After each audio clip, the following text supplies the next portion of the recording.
Hello? Hello? Anybody home? Pardon my French, but you're an asshole. I am McLovin. This is 3 is Company. We're going streaky! Yeah! Welcome into 3 is Company. I am Q-Tip. Of course, we have Preston Poole and Kylie Osborne alongside with me. Make sure and follow us on Twitter at Q-Tip47, at Preston Poole 405, and at Kylie Osborne. We are, of course, on the Sports Animals YouTube, Twitter, and Facebook, live streaming, coming to you live as a Sports Animals only podcast. And then, of course, they're only streaming show it all. I mean, really. So it really is. We really are bringing the old sports animal into the new age. So make sure and go find us on Twitter, YouTube, Facebook, all at Sports Animal. We're coming back from you from vacation. Kylie, I'm sorry you had to stay home. Everyone but you guys. You get to go on vacations way more than us. But me and Preston, we're coming back from vacation. Preston, how was Austin? Weird, as they say. Yeah? Austin's very weird. No, had a good time, but good to be back in the flow of things. Good. Yeah, you came back from Austin just a few days ago. I got back in town just the other day from Vegas, and it was, talk about weird. I mean, I'll be honest with you guys. So, there was a couple of really weird experiences. The weirdest, though. So, there's like the street where you got to cross if you want to go from one side of the strip to the other side of the strip. And that's where all of the Chippendales hang out and the chicks that wear nothing but stars and say the pictures are free, but really they're like $20 or $40 or however much, right? Expected tip or whatever. Yeah, exactly. So, so we're walking through and it's like broad daylight. Like usually these people come out at night. Nah, these people were out broad daylight. I mean, pasties out. I mean, just out, right? I really thought there was nothing on a couple of women out there until luckily there was a pasty attached to the region. But so I'm walking through, and this one chick is just, I mean, she's got some cojones on her because she's walking around, and not literally. But she's walking around and she walks up to this couple, and usually those girls leave couples alone. Walks up to this couple and starts talking to him, and is trying to get the husband to take a picture with her, and she has this paddle, right? This spanking paddle, and just spanks him on the ass right then and there, and then tags a couple other people. I'm like, oh no, here we go. So I go all the way left, right? I'm trying to avoid this girl. She's to my right. I go all the way left. What do I run into? Another chick with pasties on, but this time she has the biggest inflatable, male body part that you've ever seen. And the most embarrassing part, okay, is she drops it on the ground and it squeaks like a rubber chicken. I was like, what the hell did I get myself into here? I'm in the crowd of people. There's one girl spanking one on the other one side, one girl dropping male body parts that are squeaking like rubber chickens on the other side of me. I just want to get through all of this. And luckily I made it all the way through without touching either one of those things. That's what happened when you spend a full week in Las Vegas. That's way, way, way too many days. That was the second day. Preston, that was the second day. That should have been your last day as well. Just a signal for how the whole trip's gonna go. Yeah. No, exactly. I had a phone call with the boss the other day, and he asked if I had talked to you about your trip, and I said no. And he said, yeah, a week is way too damn long in Las Vegas. And I said, yeah. Yeah, I got permanent jewelry, if you can see the bracelet. Got a tattoo. Hold on. You got a real tattoo? Hey, look at that. It's of my dog. Cool. Yeah. I got a tattoo. I got a bracelet. And severe dehydration. So yeah. We're back. Did you get any money? So I made good money sports gambling. I'm really mad at myself because first day, you're in Vegas. You're like, you know what? We're doing this. We're here. We're going to go all for it. $50 a game, right? Which I get. Some people are like $50 a game. Really, that's it. There's people betting $100 just for fun. Look, you should know how much the sports animal pays me. All right, it ain't very much. So $50 a game. That's getting far. That's getting pretty far out there.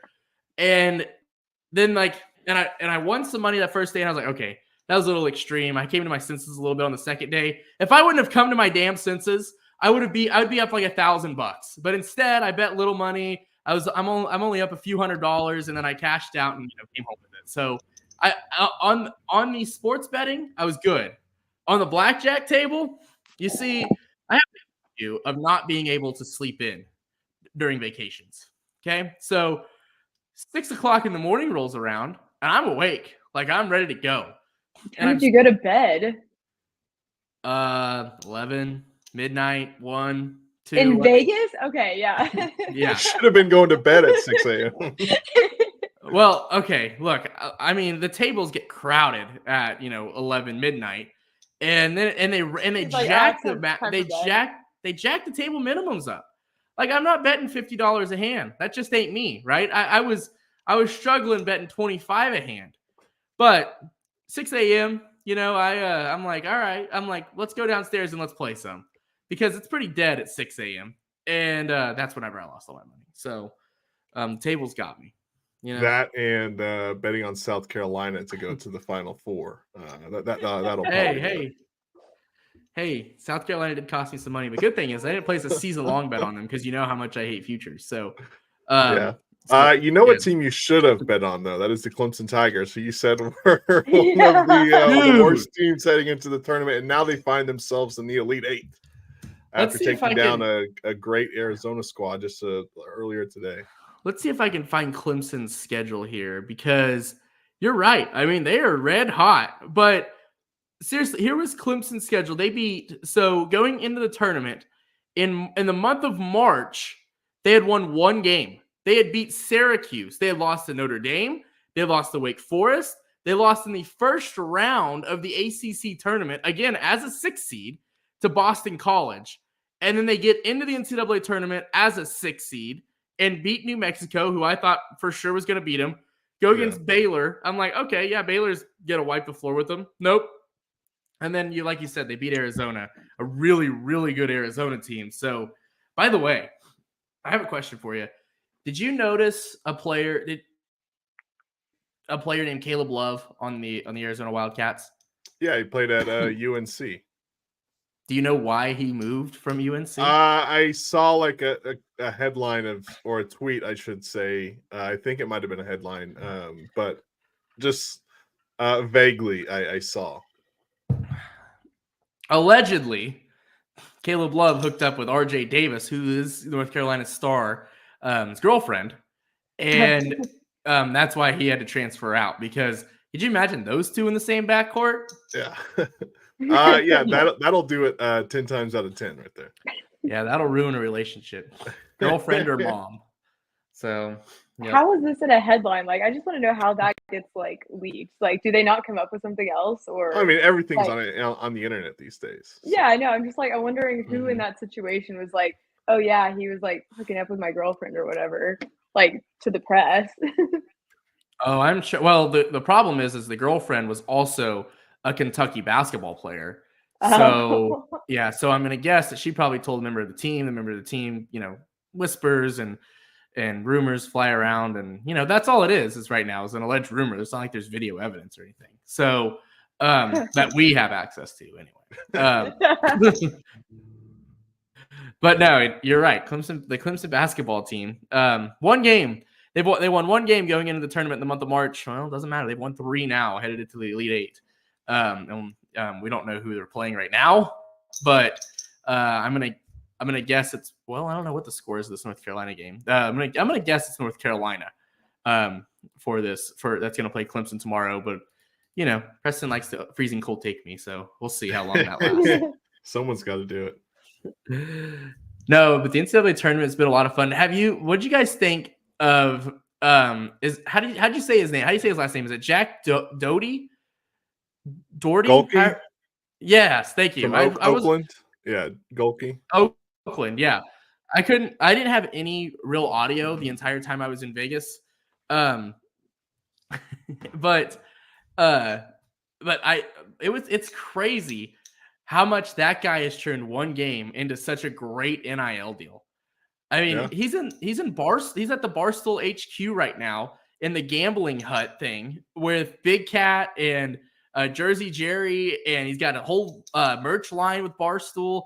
And did you see him cut his NIL promo in the hotel ballroom in between the games? Like, what they play Thursday? And he was cutting promos for like TurboTax on Friday. I did see that he had a deal with TurboTax. I didn't see that he was ripping off the ad reads there in the hotel lobby. Dude, it was great. I mean, he's standing out there in the middle of the hotel lobby. He's like, this is how I get ready for a game, and he like takes a dribble on obvious carpet because it barely makes any noise and pretends to take a shot. And like we can all see that you're like, at a Hilton. Like, you don't have to pretend like you're shooting a basket. And, you're telling me you didn't have access to a gym to cut this? That and the kid from North Carolina State, the big guy has his own vending machines. First off, that's a great really. That's a great business venture for him. I guess he has a few vending machines that he keeps stocked and all that, and then also has an NIL deal with Barstool for some T-shirts that are pretty cool shirts. But hey, that's what NIL's for, right? You make it good in the NCAA tournament, you turn around and make a couple bucks off of it. Now Golke is out of eligibility. I don't know. Is the guy's name Burns? I think that's his last name for NC State. I don't know if he has any eligibility left or not. Yeah, Golke will be selling insurance sometime soon. So it's good for him for making his money now. That or he'll be working at Barstool. Oh, yeah. I could see that. He seems like he has enough personality. I mean, he's a white, tall, he's a tall white guy, so he fits right in with the demographic. Yeah. So, yeah, exactly. But all right, let's talk about somebody who was also trying to make some money. Let's talk about Jontay Porter. Okay, so out of the NBA, Jontay Porter, if you're wondering who that is, yeah, a lot of people are. Toronto Raptors center who is being investigated right now because of sports gambling. So ESPN came out with this article. Woj came out with this article, so that should show you how significant this is. And it reads that on March 20th in a game against Phoenix, Porter just played 3 minutes before leaving the game to what the Raptors said was an illness. Right, his sportsbook over/unders were set at 7.5 points and 5.5 rebounds. Now, Porter didn't return to this game. The next day, DraftKings reported that the number one prop bet of the night was the unders for Jontay Porter's stats, right? So 7.5 points, 5.5 rebounds. That's what made the most money in all of DraftKings Sportsbook on the night. So fast forward just to 6 months later, or about a year later, I guess you should say, January 26th, Porter, his lines, his numbers are getting a lot of significant betting interest. His lines were 5.5 points, 4.5 rebounds, 1.5 assists, and his 3-point line was at half. He played 4 minutes before re-aggravating, quote unquote, an eye injury that he had suffered a few days later. The next day, DraftKings reported that was the biggest prop bet that hit of the night was Porter's 3-pointers was the half. He took the under. And just to make matters worse, Porter played 19 minutes 2 days later, scored 12 points, 7 rebounds, and 3 assists. So Jontay Porter, and there was another quote. I forgot to bookmark that one, but there was something else there was a player that paid Jontay Porter $10,000 for his number. And the very next night, there was a $10,000 bet placed for the under on Jontay Porter's stat. So, I mean, this guy is... could be a little less obvious. Exactly. And you can't be Jontay Porter and be placing bets on yourself and think you can get away with it. Yeah. Especially his brother is Michael Porter Jr., who's pretty good for the Denver Nuggets. He also, I heard this on the Morning Animals when I was driving to work the other day. He went on like a Twitter Spaces. I don't know when it was. I think it was a couple months ago, talking about cryptocurrency and how all the money he makes from cryptocurrency is kind of like his playing around or like free money, stuff like that. So he's already in the space of gambling on things that are kind of a little bit dumb. Now I do as well, but I'm probably not putting as much money on the line as Jonte Porter. So yeah, But if you were gonna illegally sports bet, like while you're playing, would you bet on yourself? I mean, I feel like that's just like the dumbest thing to do. yeah, no, that's I very mean, dumb. it's the Yeah, most obvious thing to do. yeah, it's And very then dumb, to lose the especially game to make doing it happen. yeah, especially doing the player prop stuff and all that. Because it can vary by quarter, by half. I mean, you can bet so many different things. By the way, the apps and whatnot that are having over and unders on Jonte Porter, you should probably rethink. I mean, come on. There was a tweet. There was a couple of tweets that really like made me laugh like out loud. And they saw somebody betting on Jonte Porter and said bull. And then the other one was the only acceptable reason to offer people a Jonte Porter prop bet is as a sting operation designed to root out exactly this sort of behavior. Yeah. So yeah, no, Especially a lot of to people put agree like with you. And how? Go ahead. Oh, I was about to say, and how dumb do you have to be to, yeah, like you said, Kylie, bet on yourself and think that you can get away with it? I mean, Yeah. what was he thinking there? And it being tens of thousands of dollars. That's stupid. I mean, the fact that he probably thought he was slick with it too. Like, I mean, I can't imagine him coming up with that plan and not being like, "Oh yeah, no, this is super good. Like, this will totally work. Yeah. Like, it'll definitely work. Don't worry." It's just dumb. And to add on to it, I guess he has a Discord as well where he talks about the cryptocurrency, but then you have to pay like a significant amount of money to get into his premium Discord where he talks about gambling. Yeah. I'm gonna guess it was probably, hey, I'm gonna like fake an injury tonight, or if we can get $20,000 on this. Well, if he's smart, if he's smart, he didn't do that because that's easily traceable. All you have to do is just get into with Discord and get all the logs and the chats and all that. I'm sure he's not very smart, and that's why. Well, obviously, yeah. Yeah. So yeah, Jonte Porter probably won't be playing any professional basketball anymore. We'll see if China lets him play after that. Now let's talk about somebody else who's lost a lot of money sports gambling and is trying to play it off now. That is one superstar. What was it? 2023 AL MVP, right? Yeah, he won the MVP last year. Yeah. Yeah, Shohei Ohtani. So I've seen this story in bits. So if I missed something, Preston, feel free to jump in and tell me where I'm wrong or add some more detail. But what I've seen is his interpreter, right? Which is crazy because Mike Trout has been on record that says Shohei Ohtani like knows English really well. So his interpreter was got busted for sports for wiring a bookie money $4.5 million, right?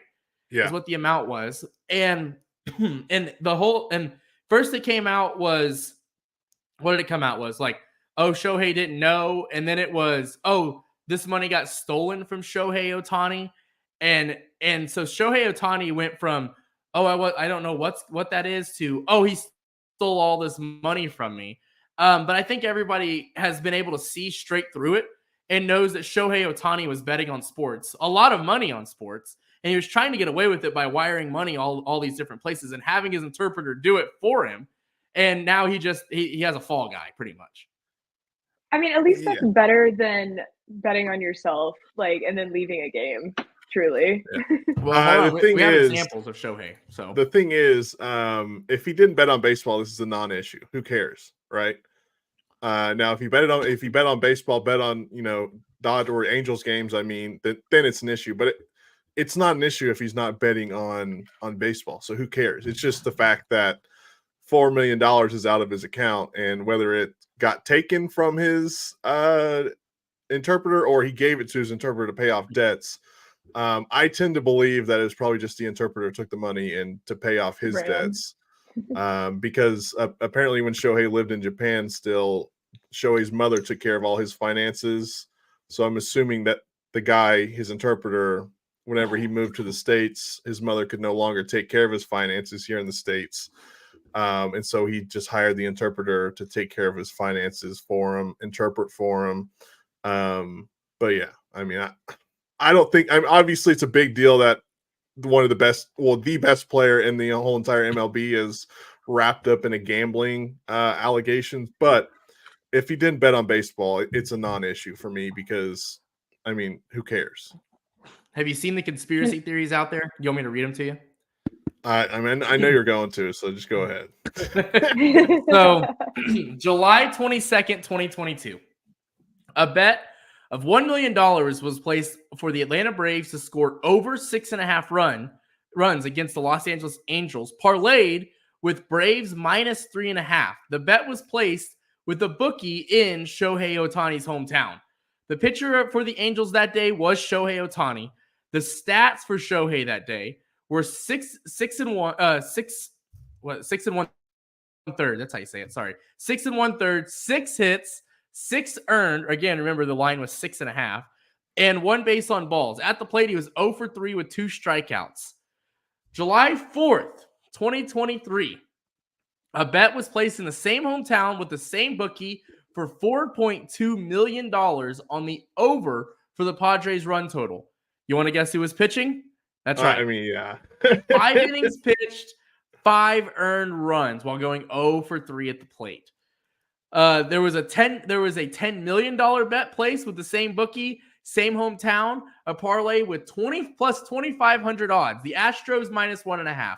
The Astros over 6.5. Shohei over 4.5 runs allowed. Shohei under 6.5 strikeouts. The game total to be over 11.5. Shohei's line for that day was 6 innings pitched, 9 hits, 5 earned, while allowing 2 home runs, and he went 2 for 5 at the plate. So all I'm saying, right, is that the bets can be tracked, the money can be tracked. Like if this guy, and he's already played, right? He played an opening day. If this guy is continued to allow to play the game of baseball just because of he's so good, Pete Rose should be in the Hall of Fame yesterday. Well, the issue is Pete Rose is a douchebag and Shohei Ohtani isn't. We don't know that. We don't know what Shohei Ohtani. They don't do bad things if we like them. Nice. Listen, all I'm saying is if Shohei can have if he can have a Discord too where he tells us when he's going to suck, then I'm down. I mean, I'm down for these pitchers to start throwing games, you know? Yeah. If that comes to be true, then obviously, yeah, that's a big deal. But at the moment, it's not a big deal to me at all because everyone else in the world gambles. Why can't these players, if it's not on their teams or the leagues they play in? It's kind of like the Super Bowl in Vegas where the NFL banned players and people that work for the NFL or teams from even going into a casino. That's stupid. No, that was stupid, but professional athletes betting on other sports is basically like insider trading. I mean, not really. If it's a baseball player betting on basketball or I mean, yeah, but football. I'm sure there's plenty of guys that are homies that like talk. Yeah, but there's too many variables that go into a bunch of these sports. I know, that's why they just leave it out. Yeah. They like don't. I still don't think it's a big deal. I mean, be able to go into casinos and gamble though, like at tables. That's a lot harder though. What? That's a lot harder. I'd rather bet this football team minus 3.5. I'm so sorry. Since when are you a professional athlete though? Oh, I'm not. Yeah. I don't know. I mean, I do think that playing blackjack is a lot harder than playing in the NFL. So that, I mean, I think Preston nailed it on the head right there. Like guarding LeBron James, face guarding LeBron James it ain't got nothing on trying to hit 13 on the roulette. Try and tell me right? if it's going to hit red or black. That's hard. All right. Yeah. You got 18-year-old guys out here guarding LeBron James in the NBA. Dude, that was crazy. You know that guy's younger than LeBron James's son? Yeah. Was it Gigi Jackson, Yeah, right? for the Guarding LeBron Grizzlies. James? Yeah, he's the youngest player in the NBA. That's crazy. I couldn't like when I saw that, I was like, wow, that guy is young. Yeah. Makes you wonder what you do with your life. Pretty good too. Yeah, he's not that bad, that's for sure. All right. Well, speaking of opening day in baseball, I want to get your guys' opinions on the opening day or just the weird baseball foods that they're going to have this year. So let's start in Chicago. Let's go with the White Sox. Have you guys seen the 16-ounce campfire milkshake? No, but it sounds good. Wait, the 16 what? Sorry, you were cutting out. I wish the 16-ounce campfire milkshake. Oh, okay. I'm guessing So it's it is- s'mores. It is this ginormous cup that like I mean this person could have a small hand, which president of the small hand club here, but no, so this person could have a small hand, but this cup looks massive, and it's got like this chocolate rim on it, which I think is fake, so it's not actual real chocolate. But I kid you not, dude, they put like 3 of the jumbo marshmallows on top of this that are all toasted and gooey. This is something that I can actually get down. Like, this is a normal looking, it's just a chocolate milkshake that I'm going to guess has graham crackers blended into it. And then marshmallows. That's it. That's normal. Can we just keep it at that? That'd be too easy for ballpark food. Yeah, exactly. So, there's the double Mitchwich that the Seattle Mariners are going to serve. There's 2 players named Mitch in their starting lineup, Mitch Garver and Mitch Hanger. So they try to play it up to the players, and it's a sandwich with pulled pork, Swiss cheese, Black Forest ham, and sliced pickles times 2 on Cuban bread. And then that sounds good though. It is. That's it does sound big. pretty good. Sounds like a lot. It's very thick. And then there's a blue burger that the Kansas City Royals are serving. Have you guys seen the? Okay, have you guys seen the episode of SpongeBob where they serve the rotten Krabby Patty? If you have not seen a picture of the blue burger that the Kansas City Royals are serving or are going to serve this year, it looks so much like the rotten burger from SpongeBob and the Krusty Krab. So you're saying you would not eat it, or you would eat it? I don't know, because the bun, if you can get past the looks of it, then I guess to each their own. Well, that's like the was it Burger King that did the black bun around like Halloween for the Whopper? Yeah. Just like that. Did you guys see what we did? I think it was either me or my dad. We tweeted out a picture of what we had for breakfast on St. Patrick's Day, where we dyed the eggs and the gravy for the biscuits green, and it looked like something straight out of Dr. Seuss or something. And it tasted just fine, but it was like we were kind of just like, yeah. I would think it would look like puke almost, like especially the gravy being all chunky. No, it was like it's that white gravy stuff. So I mean, it literally just dyed it. Oh, so there was no sausage in it or anything. I don't believe in that one in particular. No. Okay, good. That'd be my thing. It looked like frosting, like green frosting, but like it's on like biscuits and like your eggs. Green eggs and green biscuits, the new Dr. Seuss book. Can't wait for him to come out of his grave for that one. No, the Baltimore Orioles are serving what they call the warehouse dog. It is a foot-long beef hot dog with crispy onions, horseradish infused sauce, pit beef queso fundido, and pickled pico served on a pretzel bun. This is the warehouse dog the Baltimore Orioles are serving. Speaking of the Orioles, did you see they just got sold to a new group of owners? The owners showed up at a bar, I'm assuming out there close to Camden Yards, and they bought everyone in the bar a round of beers. Really? After they just bought the team. Honestly, I think they bought the team like the beginning of this week or the end of last week, somewhere around then. They like just bought the team. And yeah, they showed up at a bar over there and bought everyone beers before opening day. I mean, heck yeah. What else are you going to do? Yeah. Way to celebrate. That's a way to win over the fans for sure. Oh, yeah, 100%. Especially with a team that's supposed to be really good. Yeah. Which, by the way, they need to call up Jackson Holiday. Quit being dumb. Well, okay, so I was gonna ask you about this because it was opening day yesterday, and first of all, how are your St. Louis Cardinals?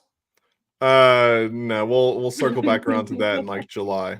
Okay, yeah. See, I've been every year I know when it's opening day because I get on Twitter and it's Preston saying, "Well, ship it up for next year," and I know it must be opening day. That's because exactly what happened today. I mean, when they get competent people in the ownership and front office, maybe we can have a chat. But right now, it's not looking good. So Jackson Holiday, son of Matt Holiday, is he the head coach for Oklahoma No, State?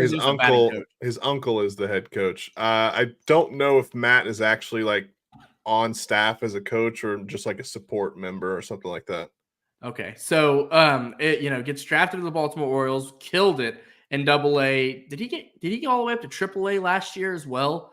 I know he was killing it. Maybe in towards Double-A. the end of the season, yeah, he might have. He killed it. He's ready for the No, yeah, he's great, yeah. But they send him down because if they send him down until May, don't they get like another year? Is that how? Yeah, he can be a rookie again next year. Yeah. So they're playing the long game, Preston. They're playing the long game here. That's what they're doing. It's stupid. It's stupid.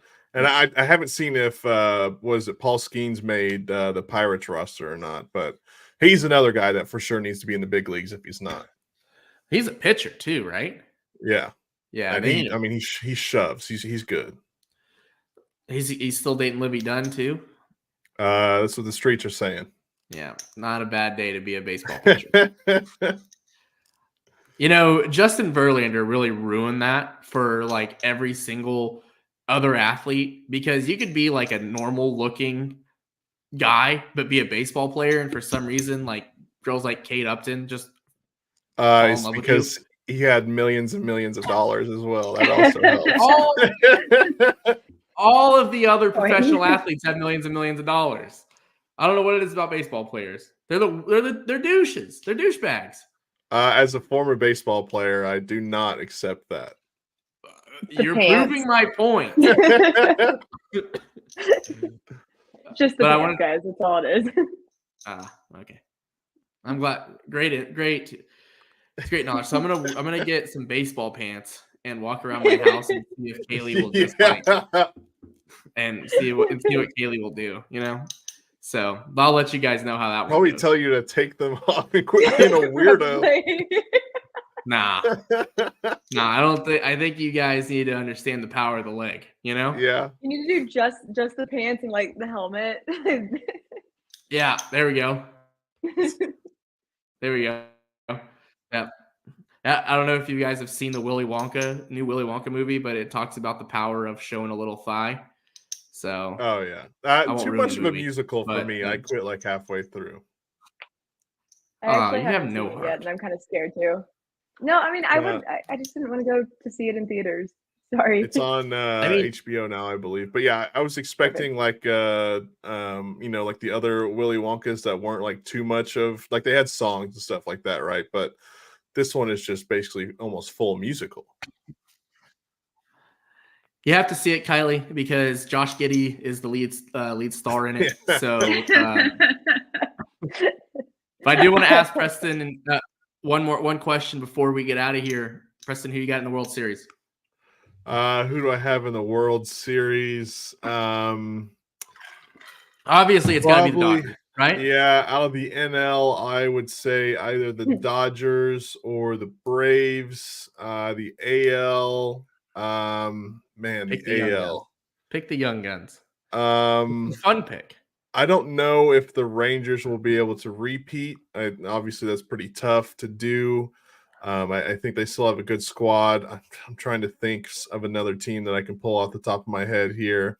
I know it sure as hell ain't going to be the Yankees. I will say that. Yeah, I think, man, that's a tough question. I haven't even thought of that yet. I It's vote opening day. Braves. Of course you had to. No, I mean, I really haven't. I've just been so down on baseball because my team is ass and it just is no fun. Yeah, I'll go Dodgers and you know what? Give me the Orioles. I like the Orioles, but I'll have the Dodgers win the World Series. Don't worry, Preston. Your team will get back there like mine is right now on top of the mountain. So Yeah, whenever they decide to spend money, yeah. But that'll do it for us. Again, make sure and follow us on Twitter at QTip47, at PrestonPool405, and at Kylie Osborne, at Sports Animal on Twitter, Facebook,